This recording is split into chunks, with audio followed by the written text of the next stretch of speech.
Bonjour à toutes et à tous, on se retrouve aujourd'hui pour une nouvelle vidéo sur le langage LaTeX et aujourd'hui nous allons revenir sur comment réaliser des documents PDF en écrivant correctement du français et aussi également de l'anglais. Alors qu'est-ce que j'entends par là? Tout simplement de gérer l'affichage des nombres pour qu'elles soient correctes en fonction de la langue que vous utilisez. Alors, on va tout de suite aller dans le vif du sujet, comme ça vous allez voir de quoi je parle. On prend le document de texte que vous avez sous les yeux, il n'y a rien de spécial, la classe article, la gestion de ce qu'il faut pour écrire en français justement, la balise begin et end document. Et on a un exemple ici, qui va être le suivant, je vais écrire 1 million.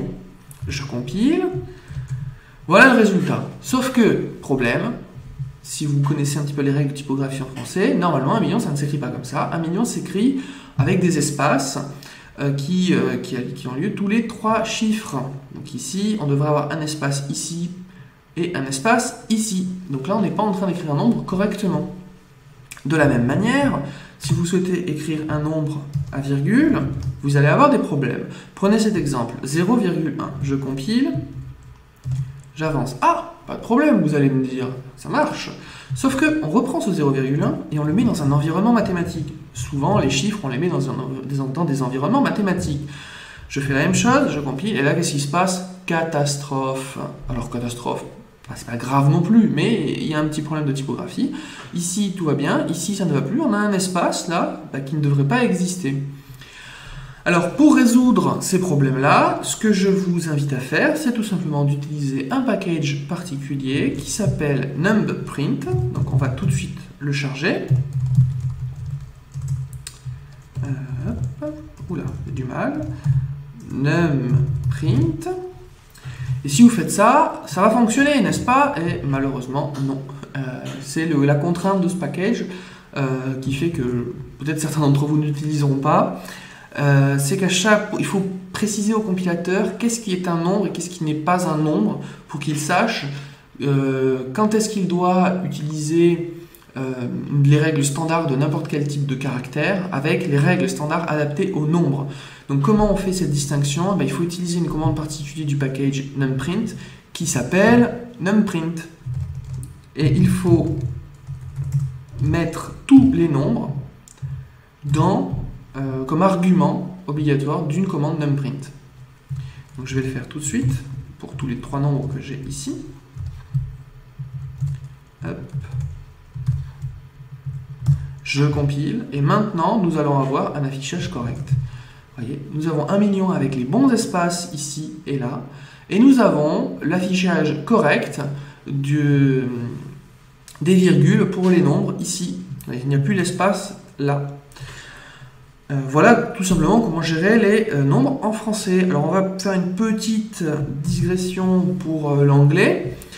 Si vous avez l'habitude comme moi de rédiger des documents en anglais ou en français, vous pourrez avoir pris comme habitude de mettre des points à la place des virgules. Mais rien de grave lorsque vous utilisez le package numprint. Pourquoi? Tout simplement parce qu'il reconnaît la langue et il sait que le point était le délimiteur qui était normalement la virgule en français. Donc, qu'est-ce qu'il fait? Il vous change le point par une virgule. Or, si vous n'utilisez pas ce paquet, vous aurez un point. Donc, vous n'écrirez pas les nombres correctement en français. De la même manière, si vous souhaitez écrire en anglais, eh bien, vous aurez quelques petits problèmes parce qu'1 million en anglais, ça ne s'écrit pas comme ça normalement. On va tout de suite changer pour que ça passe en anglais. Donc, comment on va faire ça? On va commenter le Babel. Et on va compiler. Et donc là, alors là, il faut remarquer qu'on est resté avec les règles du français. Ce qu'on va faire, c'est qu'on va donner un argument optionnel à numprint qui va lui permettre de choisir automatiquement le langage à utiliser. Donc là, je lui demande auto-language. Donc il lui demande de choisir automatiquement quelle est la langue qu'il doit utiliser pour réaliser le document. Et maintenant, vous voyez, comme je n'ai plus le Babel French, donc je n'ai plus la chose qui permettait de dire j'écris en français, le numprint va automatiquement sélectionner la langue adaptée. La langue adaptée, c'est l'anglais. Et le million, maintenant, va s'écrire avec les virgules, comme en suivant les règles de typographie anglaise. Et maintenant, vous voyez qu'on n'a plus des virgules, on a des points, parce que c'est comme ça qu'on écrit les nombres à virgule en anglais. Voilà donc très facilement comment on peut passer de la gestion des nombres d'une langue à l'autre grâce au package NumPrint. Alors comme je vous l'ai dit, c'est sûr que c'est un petit peu contraignant, mais le rendu personnellement je trouve qu'il est bien meilleur qu'avec les choses de base. Voilà, et ceci termine cette vidéo et que je vous remercie d'avoir visionné. Et puis on se retrouve pour une prochaine vidéo sur le langage LaTeX.